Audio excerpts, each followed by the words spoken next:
السلام علیکم ورحمۃ اللہ وبرکاتہ۔ الحمد للہ رب العالمین والعاقبۃ للمتقین والصلاة والسلام علی رسولہ الکریم۔ محترم حضرات، ہم آپ سے لگاتار درس حدیث کر رہے ہیں اور آج اس کا درس نمبر 456 ہے۔ بسم اللہ الرحمن الرحیم۔ وعن ابي امامة رضي الله تعالى عنه عن النبي صلى الله عليه وسلم قال يقول الله سبحانه تعالى ابن آدم إن صبرت واحتسبت عند الصدمة الأولى لم أرضي لك ثوابا دون الجنة۔ رواه ابن ماجہ۔ یہ ابن ماجہ کی روایت ہے اور صحیح حدیث ہے۔ حضرت ابو امامہ رضی اللہ تعالیٰ عنہ کہتے ہیں، اور یہ حدیث قدسی ہے۔ حدیث قدسی بہت کم تعداد میں موجود ہیں۔ حدیث قدسی کا مطلب یہ ہوتا ہے کہ ڈائریکٹ نبی کریم صلی اللہ علیہ وسلم یہ کہتے ہیں کہ اللہ نے مجھ سے کہا ہے۔ جب اس طریقے سے گفتگو کرتے ہیں اللہ کے رسول صلی اللہ علیہ وسلم تو اس کو حدیث قدسی کہتے ہیں۔ جب جبریل امین آ کر کے اللہ کے رسول صلی اللہ علیہ وسلم کو کوئی قرآن کریم سناتے ہیں تو وہ قرآن کہلاتا ہے۔ اس میں ڈائریکٹ رب ذوالجلال نبی کریم صلی اللہ علیہ وسلم سے کیا کرتا ہے؟ ایڈریس کرتا ہے اور بتاتا ہے۔ فرمایا کہ اللہ تعالی کہہ رہا ہے کہ جو آدم کے بندے ہیں اگر وہ صبر کرتے ہیں اور اس صبر کے ساتھ ساتھ ثواب کی امید رکھتے ہیں، اور وہ صبر ان کا اس وقت ہوتا ہے جس وقت مصیبت پڑتی ہے، اس وقت وہ صبر کرتے ہیں، تو میری جانب سے یہ بات بتا دیا جائے کہ میں ان کے لیے جنت کے نیچے کسی چیز سے راضی نہیں ہوتا، میں ہر حال میں جنت ہی دیتا ہوں۔ دو باتیں آپ سے کرنا چاہتے ہیں۔ اس میں یہ بات کیا چل رہی ہے کہ آدمی کو ثواب پر جتنا زیادہ امید ہوگی اتنا پروردگار عالم آپ کے ساتھ معاملہ اچھا فرمائے گا، اور جتنا فضائل میں ثواب پر آپ کنفیوز ہوں گے وہ اس بات کی علامت ہوگی کہ آپ کا ایمان اس ثواب کے بارے میں ڈگمگ ہے۔ بہت ہی نازک سی چیز یہ۔ بہت سے لوگ، ہم جیسے لوگ، کہ بہت اچھی اچھی باتیں کرتے ہیں اور لیکن فضیلت پر گفتگو بہت کم کرتے ہیں۔ حالانکہ قرآن کریم میں جنت کی جیسے فضیلت ہے، نیکی کی فضیلت ہے، حدیث میں بے شمار فضیلتیں ہیں۔ فضیلت پر اگر آدمی، جو اصل بات کہنا چاہ رہا ہوں کہ فضیلت پر اگر آدمی کا وشواس کم ہوتا ہے تو اس کے کام میں روحانیت نہیں آتی، اس کی زندگی میں روحانیت نہیں آتی ہے۔ غالباً میں نے پہلے دن بھی یہ بات کہی تھی درس نمبر 454 میں کہ وہ پھول تو رہتا ہے لیکن اس کے اندر خوشبو نہیں رہتی ہے۔ اسی لیے یہ جو باب لے کر کے آئے اس میں ہر جگہ اس بات ایسی حدیث لے کر آ رہے ہیں کہ جس میں آدمی اس فضیلت پر اس کو وشواس ہو، اس کو یقین ہو۔ اور دوسری بات، فضیلت اس لیے بھی زیادہ بیان کی گئی ہے، انسان مزاجن لالچی ہے۔ انسان مزاجن لالچی ہے۔ ہم بچوں کو بھی اگر تم یہ کام کرو گے تو ہم تم کو 100 روپے دیں گے، اگر تم فرسٹ آؤ گے تو تم کو یہ دیا جائے گا۔ کلاس میں ٹیچر کوئی بچہ اچھا پڑھا تو اس کو چاکلیٹ دیتی، کیوں؟ کیونکہ ہم مزاجن لالچی ہیں۔ لفظ لالچ اچھا نہیں ہے لیکن حقیقت یہی ہے کہ ہر آدمی کے کام کرنے کی ایک بنیادی وجوہات میں سے ایک وجہ ہے کہ اس کو کوئی اٹریکشن ہونا چاہیے کہ میں یہ کام کروں گا تو ہم کو ملے گا کیا. تو اللہ تعالی چاہتا ہے کہ میرے بندے میرے بارے میں ثواب کی امید رکھیں تو وہ رب ذوالجلال اس کو ثواب دیتا ہے. اور بندہ نیکی کی طرف، تو نیکی کو بڑھانے کے لیے، نیکی کو کرنے کے لیے ثواب رکھا گیا ہے. یہاں پہ جو بات کہی گئی کہ بندہ صبر کرے، لیکن صبر تو سب کرتے ہیں. مصیبت جو بھی پڑتی ہے صبر سب کرتے ہیں. کیونکہ اگر ہم صبر نہیں کریں گے تو کریں گے کیا بھئی؟ آپ کیا کر لیں گے؟ ہم کیا کر لیں گے کسی کا؟ لیکن جو صبر ویلیویبل ہے اللہ کی نگاہ میں، یہاں بھی ہے، ایک دوسری حدیث میں بھی ہے کہ الصبر عند الصدمۃ الاولی، جس وقت مصیبت پڑی ہے اس وقت بندے کی کیفیت کیا ہے. جیسے ایک صاحبہ کے بچے کا انتقال ہو گیا، اللہ کے رسول صلی اللہ علیہ وسلم گزر رہے تھے، وہ قبر کے پاس بیٹھی رو رہی تھی. تو حضرت عمر رضی اللہ تعالیٰ عنہ بھی ساتھ میں تھے، تو حضرت عمر رضی اللہ تعالیٰ عنہ سے حضور نے کہا کہ جاؤ اس کو سمجھاؤ کہ صبر کرے. حضرت عمر رضی اللہ تعالیٰ عنہ نے جا کر کے اس کو بولا، تو عورت کو نہیں معلوم، وہ اپنے غم میں دھن تھی. کہا تمہارا مرا ہوتا تو معلوم ہوتا، تمہارا مرا ہوتا تو معلوم ہوتا. تو حضرت عمر رضی اللہ تعالیٰ عنہ نے جب یہ سنا تو وہ بھی، اس کے بعد اس کو اور بھی لوگ رہے ہوں گے جو اس کے، تو اس کو یہ بتا دیا گیا کہ یہ بات نبی کریم صلی اللہ علیہ وسلم نے کہلائی تھی، کہا تھا کہ صبر کرو. جب اس کو یہ معلوم ہوا کہ اللہ کے رسول نے یہ کہا تھا تو اس کے تو پیر سے زمین سرک گئی کہ بچہ تو گیا ایمان بھی خطرے میں پڑ گیا.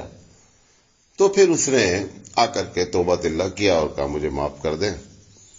تو نبی کریم سے، کیونکہ کوئی نبی سے تو اس نے کوئی گستاخی کی نہیں تھی، تو اللہ کے رسول صلی اللہ علیہ وسلم نے اس وقت فرمایا کہ دیکھو کہاں میں صبر کروں گی. حضور صلی اللہ علیہ وسلم نے فرمایا کہ الصبر عند الصدمۃ الاولی، صبر تو اصل اس وقت ہے کہ جس وقت آدمی پر مصیبت پڑی ہے، لہذا بعد میں صبر کرتے ہیں. کوئی بڑی سے بڑی کیونکہ یہ اللہ کا ایک نظام ہے کہ اس میموری کو وہ کیا کرتا ہے، ڈیلیٹ کرتا ہے. میموری ڈیلیٹ ہونا یہ بھی خود ایک رب کی بہت بڑی نعمت ہے. جو جس دن مصیبت پڑتی ہے اگر اسی پوزیشن میں کنٹینیو انسان کا دماغ رہے تو پاگل ہو جائے گا وہ.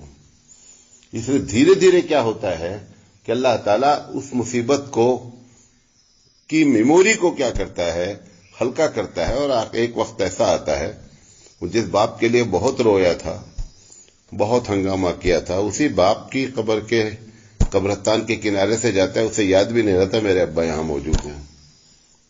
یہ اللہ تعالیٰ کا ایک فضل ہے، اس کا احسان ہے کہ وہ میموری کو ڈیلیٹ کرتا رہتا ہے.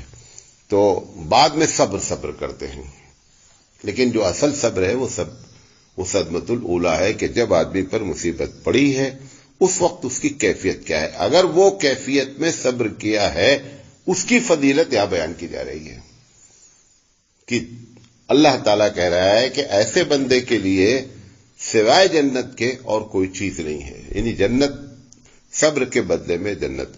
ایک بات. دوسری چیز یہ ہے، صبر کی ایک بہت بڑی چیز اور بھی ہے، معیت الہی. قرآن مجید نے کیا کہا ہے کہ ان اللہ مع الصابرین، اللہ صبر کرنے والوں کے ساتھ ہے. یہ جو معیت کی گفتگو کی ہے نا، یہ بہت کم جگہ پر گفتگو ہے.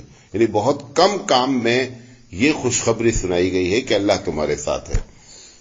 صبر پر جو اتنا بڑا اجر رکھا گیا ہے، صبر کی بہت سی قسمیں ہیں، بہت طریقے کے صبر ہوتے ہیں. صبر پر جو اتنا بڑا اجر رکھا گیا ہے کہ صبر میں اللہ کی معیت کی بات کہی گئی ہے، صبر میں جنت کی بات کہی گئی ہے، اس کی وجہ یہ ہوتی ہے کہ بندہ یہ مان لیتا ہے کہ جو کچھ ہوا ہے وہ رب کی طرف سے ہوا ہے. جیسے ہی بندے کے دل میں یہ بات آتی ہے کہ جو کچھ ہوا ہے وہ ہمارے اللہ کی جانب سے ہوا ہے، یہی زندگی کا ایم ہے ایک مومن کے. آپ کو کئی مرتبہ بتایا کہ بی بابو کے بورڈ پر لکھا ہوا تھا کہ جو کچھ ہوا ہے اچھا ہوا ہے. اس کے کاؤنٹر پر لکھا ہوا تھا جو کچھ ہوا ہے اچھا ہوا ہے، جو ہو رہا ہے وہ اچھا ہو رہا ہے، اور جو ہوگا وہ اچھا ہوگا. یہ اس کے کاؤنٹر پہ لکھا ہوا تھا. یہی وہ چیز ہے. یہ لکھنا آسان ہے، کہنا بھی آسان ہے، لیکن اس پر یقین کامل ہونا، جو کہہ رہا ہے بندہ اسی چیز کی کیا ہے ضرورت ہوتی ہے. تقریریں کرنا، جملے بازی کرنا، اچھے جملے بولنا، یہ سب بہت آسان کام ہوتا ہے. پریکٹیکلی طور پر بندہ جو ہے وہ کیا ہے.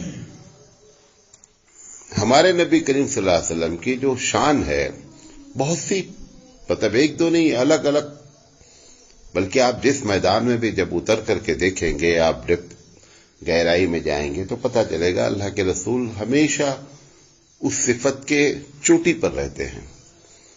نبی کتنا بڑا بھی آدمی، بات بتا رہا ہوں آپ کو، کتنا بڑا بھی آدمی ہو، اگر وہ مقرر ہے یا لکھنے والا ہے یا دعوت کا کام کرتا ہے تو اس کی زندگی میں جو پرابلمس آئے گی وہ کہیں نہ کہیں چھلکے گی. جیسے میں نے آپ کو 2 دن پہلے کہا کہ جو ہے وہ ہمارے گھر میں ایسا ہو گیا. کیوں؟ کیا ہے؟ انسان کنٹرول کر ہی نہیں سکتا ہے. ہمارے نبی کریم صلی اللہ علیہ وسلم کی ایک شان ہے کہ جیسے قرآن کریم پر جن لوگوں نے اعتراض کیا کہ قرآن کریم اللہ کے رسول کا لکھا ہوا ہے، جو بڑے بڑے لوگوں نے، تو ان کو جو ایک دلیل میں سے ایک دلیل یہ دی گئی ہمارے اسکالرز کی طرف سے کہ اگر نبی کریم صلی اللہ علیہ وسلم کی جانب سے قرآن کریم ہوتا تو نبی کریم صلی اللہ علیہ وسلم کی زندگی میں جو بڑے حادثات ہوئے ہیں اس کا وہ ذکر ضرور ہو جاتا اس کے اندر، کیونکہ انسان کنٹرول نہیں کر سکتا ہے. جیسے طائف کا واقعہ ہے، حضرت خدیجہ کی موت کا واقعہ ہے، آپ کے چچا جان کے انتقال کا. آپ نے کہا یہ عام الحزن ہے، سال پورا میرے لیے غم کا پہاڑ ہے، لیکن اس پورے کا ذکر قرآن کریم میں کہیں نہیں. کیوں؟ کیونکہ اگر بندہ خود سے لکھا ہوتا کلام تو ضرور آتا، تو متاثر ضرور ہوتا ہے بندہ. حدیث میں ساری چیزوں کا ذکر آیا، کیوں؟ بندہ ہے. لیکن وہ صبر کی جہاں بات اگر پوری حدیثوں میں دیکھا جائے تو جب مصیبت پڑی، بڑی مصیبت آئی، کبھی بھی اللہ کے رسول صلی اللہ علیہ وسلم اور وہ سارے لوگ دنیا کے جو نیک ہیں وہ نبی کی سیرت سے یہ درس لیتے ہیں کہ جس وقت مصیبت پڑی اسی وقت صبر کیا گیا، اور اسی صبر کی ویلیو ہے. بقیہ آپ کو ہم کو صبر کرنا ہی ہے اور ہم کچھ نہیں کر سکتے ہیں. وہ صبر کیسے ہوتا ہے، اس کی کیفیت صرف ایک ہے. یہ طے کر لیا جائے کہ جو کچھ ہوا ہے وہ کس کی طرف سے ہوا ہے؟ رب کی طرف سے ہوا ہے. یہ کہنے والے پر کیسے اس کو یقین ہو؟ اس کو یہ بات معلوم ہو جانا چاہیے کہ جس رب سے کی ہم بات کر رہے ہیں وہ ہم سے، ہمارے پیرنٹس سے زیادہ محبت کرتا ہے. والدین کبھی نہیں چاہتے بالارادہ کہ بچہ تکلیف میں آ جائے. ماں ہو یا باپ ہو خاص کر یہ نہیں کوشش کرتے، کوئی ایسی پلاننگ نہیں کرتے ہیں کہ گھر میں بچہ کیا ہو جائے یا بچی پرابلم میں گھر جائے. یہ اس کا کبھی بھی مقصد نہیں ہوتا والدین کا. تو جو والدین سے زیادہ محبت کرتا ہے وہ آپ کو جان بوجھ کر مصیبت میں کیوں ڈالے گا؟ مصیبت ہونے کے پیچھے بہت سے راز ہوتے ہیں، وہی بندہ پکڑ نہیں پاتا. تو اس کو پکڑنے کا صرف ایک طریقہ ہے کہ دل میں یہ بیٹھا لیا جائے کہ میرا اللہ میرے پیرنٹس سے زیادہ محبت کرتا ہے، اور ہمارے والدین کبھی بھی ہمارے لیے مصیبت کی پلاننگ نہیں کرتے ہیں. لہذا رب بھی ہمارے لیے مصیبت کی پلاننگ نہیں کیا ہے، لیکن وہ امی کو بہت پیار ہے بچے سے، لیکن معلوم ہوا کہ بچہ IAS کی تیاری کر رہا ہے، اسے معلوم ہے کہ 4 بجے میرا بچہ اٹھے گا تو بہت، لیکن وہ مجبور ہو کر کے 4 بجے اس کو اٹھاتی ہے، پیار بہت کرتی ہے۔ کیوں؟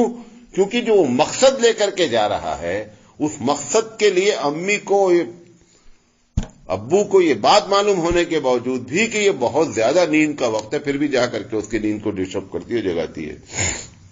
ایسے آپ کا معاملہ کیا ہوا ہے، ہمارا معاملہ کیا ہے؟ آپ نے مقصد جنت بنا لیا ہے۔ پرابلم یہاں پر ہے، جنت ایک آدمی نے IAS بننے کا مقصد بنایا ہے تو جھیل رہا ہے، نہیں جھیل رہا ہے، ہر طریقے کی پرابلم جھیلتا ہے وہ بیچارہ۔ پورے گھر والے جا رہے ہیں پکنک پہ، کہتا نہیں میں نہیں جا سکتا ہوں، ٹائم نہیں میرے پاس۔ لوگ بول رہے ہیں کہ وہ گھر میں سارے مہمان اکٹھا ہوئے ہیں، سب باتیں ہو رہی ہیں، گپے ہو رہے ہیں، نہیں بھائی میرا ٹیسٹ ہے۔ ہر چیز کو وہ کیونکہ اس نے مقصد کیا کر دیا ہے، بڑا بنا دیا۔ اور IAS سے بڑا کا مطلب کوئی کمپیئر ہی نہیں جنت۔ تو جنت کا جو آپ نے مقصد بنایا ہے نا، اس مقصد کے لیے یہ سارے سسٹمز ہیں، اس میں سے ایک سسٹم صبر ہے۔ اب یہاں پہ جو بات کہی گئی کہ اللہ کہہ رہا ہے میں اس کے لیے جنت کے علاوہ کسی چیز سے راضی نہیں ہوں گا، یعنی ہر حال میں جنت ہے۔ تو مقصد چونکہ جنت ہے، اس لیے یہ سارے اس کے کیا ہیں، پروسیجر ہیں۔ اس پروسیجر کے تو بندہ سمجھ نہیں پاتا ہے اور اس پہ پریشان ہوتا ہے۔ تو اس میں ایک بات کو صرف ہمیشہ یاد رکھیں کہ میرا اللہ میرے والدین سے زیادہ محبت کرتا ہے، نمبر 1۔ جس طریقے سے میرے والدین میرے لیے مصیبت کی پلاننگ نہیں کرتے، ایسے ہی رب بھی میرے لیے مصیبت کی پلاننگ نہیں کرتا ہے، لیکن دیکھنے میں جو مصیبت نظر آ رہی ہے، ٹارگٹ بڑا ہم نے رکھا ہے، لہذا اس بڑے ٹارگٹ کے لیے، اس بڑے مقصد کے لیے یہ رب کا کیا ہے، پروسیجر ہے۔ اصل میں صرف عبادت کے ذریعے بندہ جنت پہ تھوڑا چلا جاتا ہے۔ جنت کے جانے کے لیے اتنے راستے رب ذوالجلال نے کر رکھے ہیں کہ کسی طرح بندہ اپنے ایم کو پالے۔ صرف یہ کہہ دیا جاتا ہے بھائی نماز پڑھو، صرف یہ کہہ جاتا ہے روزہ کرو، نہیں، روزہ کے ذریعے بھی جایا جا سکتا ہے، نماز کے ذریعے بھی جایا جا سکتا ہے، ایسے کام کر کے بھی جایا جا سکتا ہے، لیکن اس میں پھر وہی کل والی بات ایک دو جملہ بول دیتے ہیں، یہ سب انڈائریکٹ عبادت ہے، اس کو کبھی بھی ڈائریکٹ عبادت پر ترجیح نہیں دینا ہے۔ انڈائریکٹ عبادت انڈائریکٹ ہوتی ہے، ڈائریکٹ عبادت ڈائریکٹ ہوتی ہے۔ اگر ڈائریکٹ عبادت میں آپ صرف 33 نمبر بھی لے لیں تو انڈائریکٹ عبادت بہت بڑا سپورٹ کرتی ہے، لہذا یہ کنفیوز نہیں ہو کہ مولانا صاحب نے کہا کہ یہ بھی ایک طریقہ ہے، وہ صبر تو خوب کر رہا ہے اور نماز دنادن چھوڑ رہا ہے، یہ نہیں ہو پائے گا۔ بات میرے سمجھے؟ لہذا یہ باتیں کرنا چاہتے تھے، اللہ تعالیٰ سے دعا ہے کہ اللہ تعالیٰ کہنے سے زیادہ عمل کرنے کی توفیق عطا فرمائے۔ خدا وانا الحمدللہ رب العالمین۔ سبحان